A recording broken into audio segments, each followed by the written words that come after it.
Hey everyone, Georgia here with Ukraine Matters. I'm not feeling that well today, so I'm just going to do a quick map update and maybe we're going to have some videos discussing different topics later this week.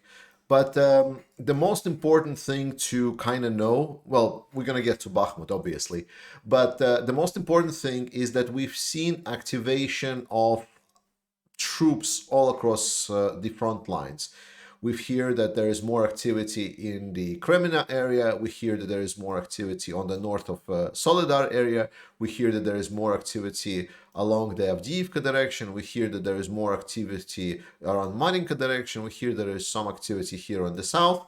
So this indicates that Russians are really trying to create tension all along the front line. And obviously, yeah, I almost forgot here at the north as well. And I believe this is what one of the analysts that I've been following was saying, that Russians are trying to essentially get Ukrainian troops to disperse from Bakhmut to send reinforcements into other regions. Now, they don't really get that kind of level of success that they want. They don't get a crazy advancement that they want, but this does create tension for the Ukrainian defenders because we know that the reinforcements for Bakhmut mostly came from other directions rather than being reserves that the Ukrainians were having for the counteroffensive. Ukraine is really holding on to the counteroffensive reserves that it's having. But with that said, let's quickly talk about details. We have confirmations that Russians are closer to Zarichne. This is kind of closer here.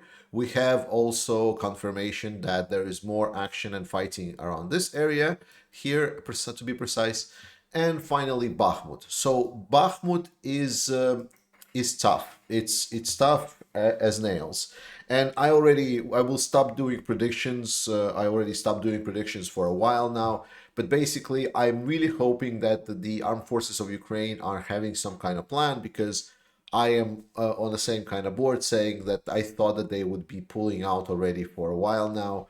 But I'm also acknowledging that I don't have the full overview of information, and I just trust the armed forces of Ukraine and I trust the command forces of Ukraine. And I want to dismiss the point that people were making about that, oh, but because it was Syrskyi that is right now in charge of this area, and Syrskyi was infamously in charge around the Baltseva disaster when it happened with Ukraine in 2014.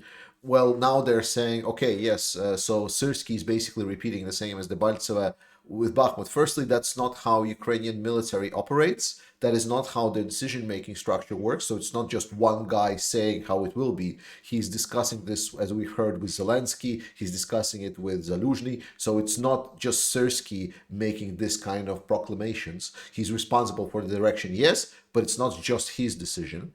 And secondly, in this war, we already saw the similar situation in Severodonetsk, Lysychansk, where Syrskyi again was responsible for it, and then Ukrainian troops did pull out. So we already have a history of Syrskyi being pulled out and pulling out the troops when the situation was dire. So I am thinking that there is a greater plan, and Zaluzhny and everyone else is aware of it. So unless you want to say that Zaluzhny is a completely incompetent fool, then I think you should shut the fuck up and just trust in the armed forces of Ukraine.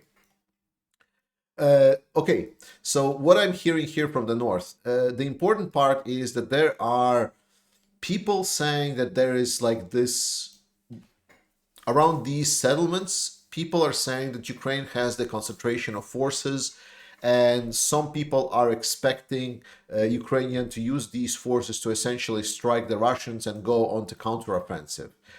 I am not sure. I have yet to see a concrete confirmation. I've heard a lot of rumors. I've heard a lot of claims that there are concentration of forces. I've heard a lot of discussions that Ukrainian troops are being concentrated there.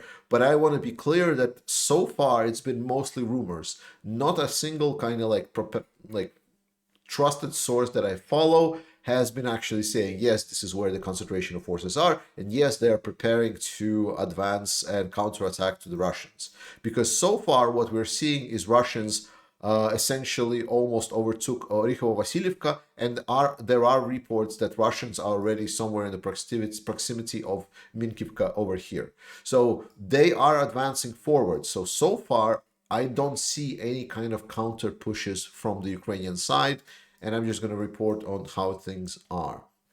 Situation is also not improving a lot around Bogdanivka. This is where Ukrainians are reporting extremely high, extremely intense fighting, and Russians are still not being stopped properly. They're still advancing. The same kind of in Kromove, it's maybe just a couple of tens of meters per day, but Russians are still advancing and the fighting is intense. There is a lot of casualties on Ukrainian side as well. People have been flaying around saying that, well, the casualties are actually, 5-1, 7-1, 10-1. I am not sure. I think Russians are still losing more than Ukrainians, but I am not completely sold on the fact that it is like 7-1 or 5-1. I really trust that it is because this is what we're hearing from the official sources. But there are analysts that are saying essentially, well, right now it's a hand-to-hand combat. In hand-to-hand combat, it's almost impossible to have that kind of ratio. Essentially, like if it's a hand-to-hand combat, and Russia has just more manpower, so how is it possible that Ukraine is getting 7-1 hand-to-hand combat? Because this is not like artillery working. This is not like Vuhledar, where Russians are just trying to advance throughout the fields. So I'm more in favor that there is still advantage for Ukrainians compared to Russians, how much men Russians are losing. But I've definitely heard voices express that the ratio is not as high. This doesn't mean that it's not worth it. It's still essentially the elite Wagner forces, basically the only attacking forces that Russia have left that are being grinded down here right now. So it's worth it. The situation additionally worsened around this eastern part of Ivanivske. It's in this area here.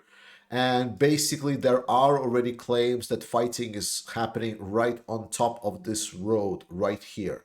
So the situation is really, really dire. It's really bad. But Ukrainians are also reporting that around this factory, it's basically like it's an Azot factory. I believe it's like or a Zom, I forgot the name. So it's like a metal factory, I believe, and has also the underground layers essentially in the same way as Azovstal over here that we had in Mariupol. But we've heard also rumors that Russians last night have actually started storming these underground fortifications of Ukrainians here. So it's a hand-to-hand combat pretty much all across the front line of the city. But before I kind of continue, I wanna say that also the situation is advancing here north of Avdiivka, but again with the same pace. Also, we heard that Russians got their faces caved in around Opitne here, so it's Avdiivka still holds. I wouldn't be worried. It's the situation where it's like, is Avdiivka fine? And yes, Avdiivka is fine, but the Russians are definitely trying to advance. Now, the important part, I always advise you to keep up the big picture in mind. Bakhmut is just a small piece of the puzzle. I know right now it's a great magnet, right? So Russia don't have the time to essentially dedicate resource to their defenses. Russia is pretty much head on dedicated to storming Bakhmut. We definitely know that other units are not receiving ammunition compared to what the Wagnerites are receiving right now, because I would guess Prigozhin was able to sell his idea that just give me anything and I will get Bakhmut for you, and basically that's sell. But we need to understand that Bakhmut is just one city. It's not going to change the war. People say, "Oh, it's not important." Of course, it's important for Ukraine because it's a place to defend. It's a great defensive posture. But Russia is not going to suddenly expand all over the terrain once the Bakhmut is taken. So it's not that it's going to provide this significant advantage. It's just going to be a big propaganda victory. To end things on a high note, thank you so much to Ali and the moderating team. They've been pushing me a little bit to do things better on the channel, and we're delivering some of it right now. we have opened a Discord server. So please join the Discord server in the descriptions. And while you're at it, also press the like, subscribe, and share button. I really appreciate that. Especially on your social medias, that's very nice. But join up with the Discord. It's a place where we can share the news, share the articles, talk about stuff. You can ask me questions there, and we're going to put more functionality in how we're interacting in live streams or videos on it going forward. And this is just the first of the many updates that will come this week. Thank you so much for watching, guys. Thank you so much to all of the supporters that are doing so much to support me and especially allow me to support Ukraine as well. I love you all, guys. Slava Ukraini, and I'll see you next time.